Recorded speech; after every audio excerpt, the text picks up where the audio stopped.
सुबह की हल्की ठंड और पहाड़ों की ताजी हवा के साथ जब मेरा सफ़र पिथौरागढ़ से डीडीहाट की ओर शुरू हुआ तो लगा जैसे प्रकृति खुद रास्ता दिखा रही हो। यह सड़क सिर्फ दो जगहों को नहीं जोड़ती, बल्कि मन को सुकून और आंखों को अनगिनत खूबसूरत नज़ारे देती है। जैसे जैसे गाड़ी आगे बढ़ती है, घुमावदार पहाड़ी रास्ते हर मोड़ पर एक नई तस्वीर पेश करते हैं। गहरी घाटियाँ, देवदार और बांज के घने जंगल और दूर तक फैली हरी भरी पहाड़ियाँ सब मिलकर एक जीवंत चित्र बना देते हैं। कहीं कहीं बादल इतने पास आ जाते हैं कि लगता है हाथ बढ़ाकर छू लेंगे। इस रास्ते की सबसे बड़ी खूबी इसकी शांति है।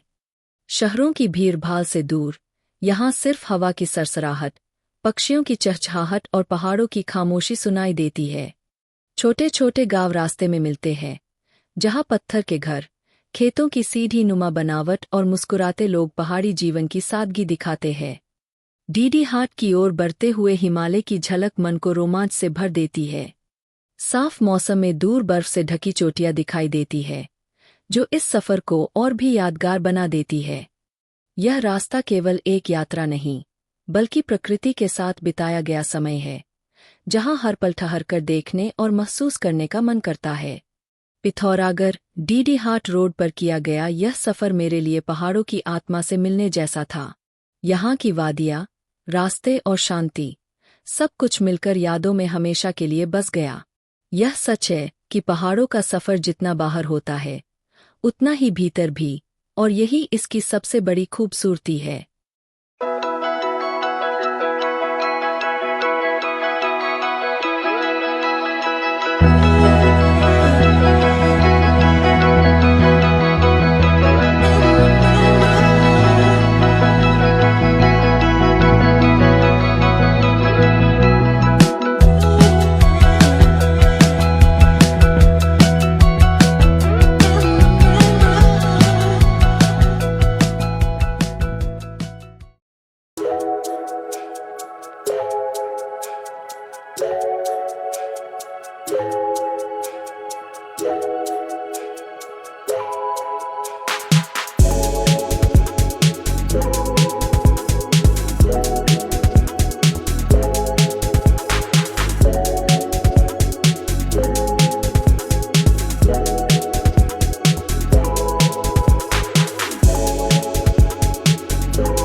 है।